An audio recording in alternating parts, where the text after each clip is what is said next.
अलदागालागाफोर दिनै जों नोंथांमोननिसिम मोनसे जाथाय जानायखौ आं बे सावगारि गेजेरजों एबा बे भिडिअनि गेजेरजों आं लाबोनो सानदों। जाय बे सावगारि एबा भिडिअआ गोबांथार जों भाइरेल जानाय टिभिआव जेरै मुम्बाइनि मोनसे जाथाय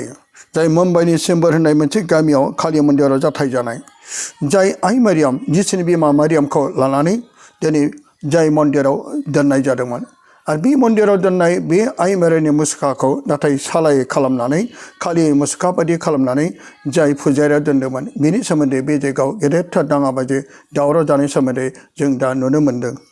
खालि मुसुखानि जायगायाव आइ मारियामनि एबा जिसुनि बिमा मारियामनि मुसुखाखौ नुनायाव मुम्बाइनि मोनसे खालि मन्दिराव बे जाथाया दावराव सोमजिदों। जायनि थाखाय मुम्बाइ पुलिसा फुजारिखौ एरेस्ट खालामबाय।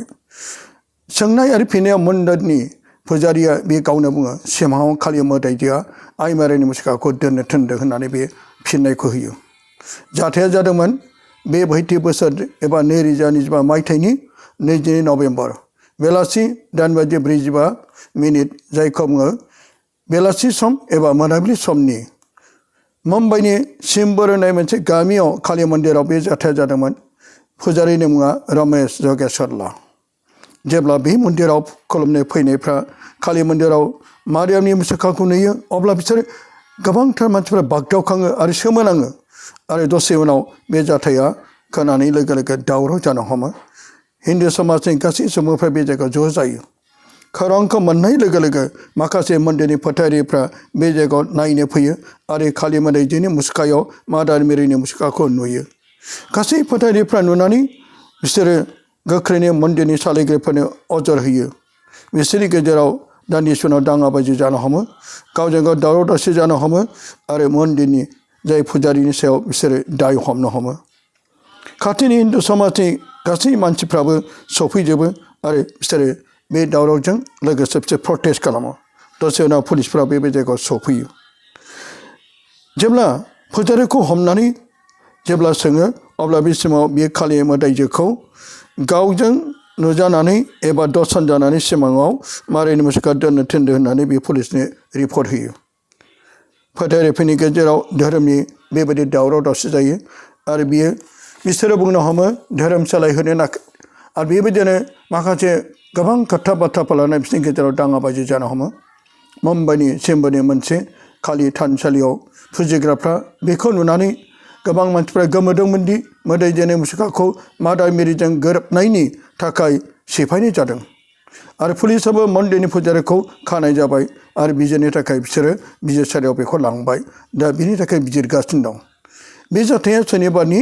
बेलासि एबा मोनाबिलि 8:45 एबा 45 बे जाथाया जादों जाय 2025 मायथाइनि 22 नभेम्बराव हिन्दु सावनाय फोथार सिङाव कालि मन्दिराव बे जाथाया जादोंमोन। बे नुथायखालि मोदायजोनि मुसुखाखौ सनानि सिजोम गाननाय आरो गुफुर समायनाजों लोगोसे मोनसे गेदेर मुकुट गाननाय आरो सायाव मोनसे मुंदांखा सनानि रानि मुकुट नुनो मोन्दों। अलदागालोगोफोर दिनै बे जाथायजों जों मा मिथिनो मोनो? मानोना गोबांथार जानो हागौ बाहाय सोरनिबा गाज्रि आखाइ दं एबा सोरनिबा गाज्रिफोर आखुथायफोरखौ लानानै धोरोमनि गेजेराव दाङाबाजि लाबोनो, धोरोमजों धोरोम बेबायदि हादराव गोजोनै गाय लाबोनो आरो बेफोर गासै जाथायफोरनिफ्राय जों सांग्रां जाना थानाया गाहाम। अलदागा गासै आइ आफारि बिदा फंबायफोर जोंहाबो फोथायनाय दं। जोंनि कार्तिक फोथायरि बिदा फंबायफ्रा बेखौ गनायथि लायाखै। मानोना जोंनि आइ मारियामा मालाबाबो बेबायदि कालि मन्दिराव एबा बे मन्दिराव बे थाया। जोंनि आइ मारियामा गोथार कार्तिक गिर्जायाव थायो। जोंनि आइ मारियामा जेब्लाबो इसोरनि बोर होनाय दौरिफोरनि बोर होनाय बे गोथार गिर्जा न'आव थायो आरो बे गोथार गिर्जा न'आवसो थायो। मालाबाबो कालि मन्दिराव आइ मारियामा थाया आरो बेबायदिनो आइ मारियामनि महरा बे मालाबाबो सालाय गोलाव थै जानाय बेबायदि महर नङा। जों बेखौ रावबो कार्तिकनि फोथायरिफ्रा बेखौ गनायथि होननानै जों मालाबाबो नाजावनो हाया। दिनै बेनिखायनो अलदागाफोर गोबां कमेन्टनि गेजेरजों दिनै बे ससियेल मिडियायाव आरो टिभियाव मुम्बाइ टिभिनि गेजेरजों निउसफोरनि गेजेरजों जों नुनो मोन्दों। बेनिखायनो अलदागाफोर दिनै बे महरा बबेनिफ्राय फैदों? बेनिखायनो जों साफ्रोम फोथायरिफोर बे हादराव गोबां बायदिसिना जाथायफ्रा ओंखारगोन आरो गुबुन गुबुन बायदिसिना जाथायफोर ओंखारनायाव जोङो नाथाय बाहाय गिख्रंनांगौ एबा जोङो मालाबाबो अनदायगाफोर दावराव एबा बेबायदिनो धोरोमनि गेजेराव दाङाबाजि जानो नाङा जों लागारबो बिनांगोन आइ मारियामनि बे महरखौ जानो हागौ बे कालि मन्दिराव जाय फुजारिया गावनि गोसोजों एबा सिमांनि गेजेरजों एबा माबा मोनसे सोरनिबा थुलुंगाजों एबा माबा मोनसे फाव फान्दायनि गेजेरजों बे हाबाखौ मावदोंबो जानो हागौ नाथाय बे गासैबो इसोरनि गोसो बादि जोंहा बेखौ रावबो बुंनो जेबो मोन्थाय गैया बेनिखायनो जोङो जोंनि आइ मारियामखौ जोङो बिमा जिसुनि बिमा हिसाबै जों फोथायो जिसुनि बिमा हिसाबै जों बेखौ मान होयो जिसुनि बिमा हिसाबै जों बेखौ अरायसम जोङो बेखौ दाव दाव खालामो दा अनदायगाफोर दिनै बे महरा माबायदि महरमोन बिनि महरा माबायदिमोन बेखौ लानानै आं नोंथांमोननो फोरमायनो सानदों मानोना बे मादार मेरिनि मुसुखाया तामिलनाडुनि 19 सेन्चुरिनि मायथाइनि गेजेराव नुजानायनि सावगारि बे गिबि नुजानाया सासे लावखार गथ'जों गाइखेर रोगाना होग्रामोन आरो बे 1552 एडियाव बे सोमोनांथाव जाथाया जादोंमोन जाय लावखार गथ'आ सासे गोनां गिदिर जमिदारनि हिन्जावनि गाइखेर हैबाय थायोमोन आरो बे जमिदारनि हिन्जावआव गथ' गोरलै दंमोन आरो बे गथ' गोरलैनि थाखाय बे थोजासे गाइखेर होनो हायैलाय बेनिखायनो बे लावखार गथ'आ बेनो गाइखेर होयोमोन सानसे समाव जेब्ला बे गाइखेर हैनो थांबाय थानाय समाव लामायाव फांसे बिफांनि सायाव अब्ला दान्दिसे जिरायनायाव अब्ला समायना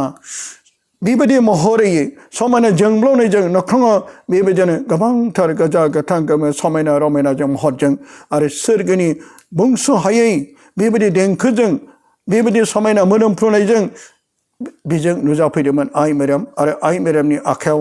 गोरलै गथ' जिसु दंमोन जेब्ला बे समाव आइ मारियामा बे गथ'नाव लावखार गथ'नाव बिनि आखायाव लानाय गाइखेरखौ बिदोंमोन आरो बे जेबो हेंथा गैयाजासे बे गोसो खुसियै बियो आइ मारियामनो बे आइजोनि बे गथ'आ लावखार गथ' गाइखेरखौ होदोंमोन गाइखेरखौ होनाय लोगो लोगो गोरलै गथ' जिसुआ जु लोंबाय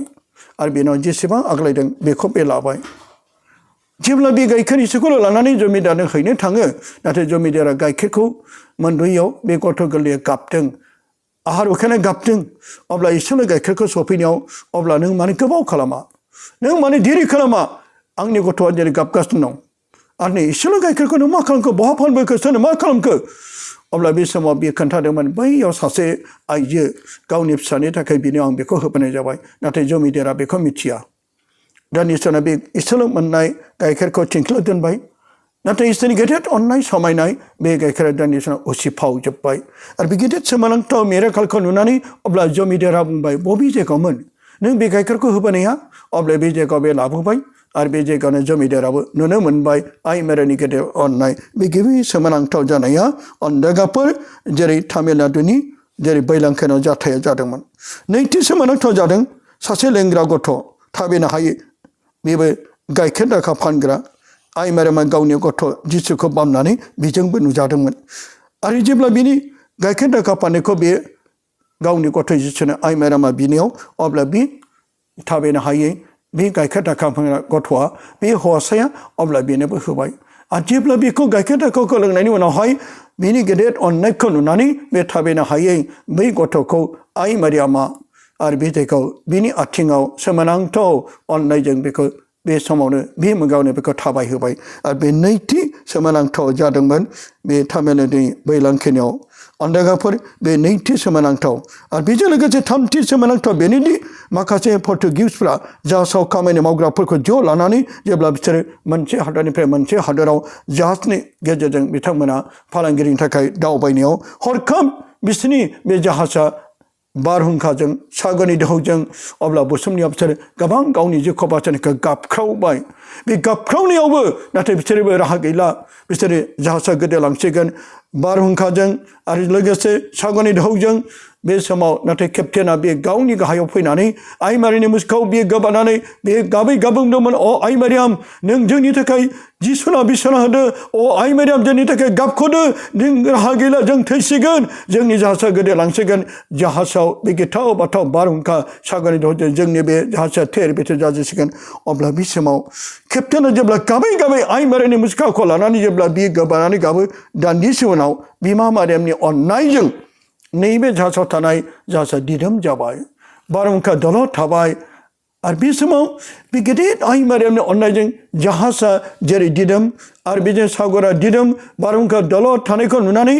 अन्धाखाफोर बे जाहाजनि केप्टेना बियो आइ मेरेमखौ बाख्नायदों आरो बे इसोरनि गेदेर अननाय आइ मेरेमनि गेदेर बिसानायजों नायदो बेसे गेदेर सोमोनांथाव जाबाय बे 1900 मायथाइयाव जानाय बे तामिलनि बैलांखायाव जानाय आरो बे सावगारिखौनो दिनै बे कालि मन्दिरावसो दोनदोंमोन बै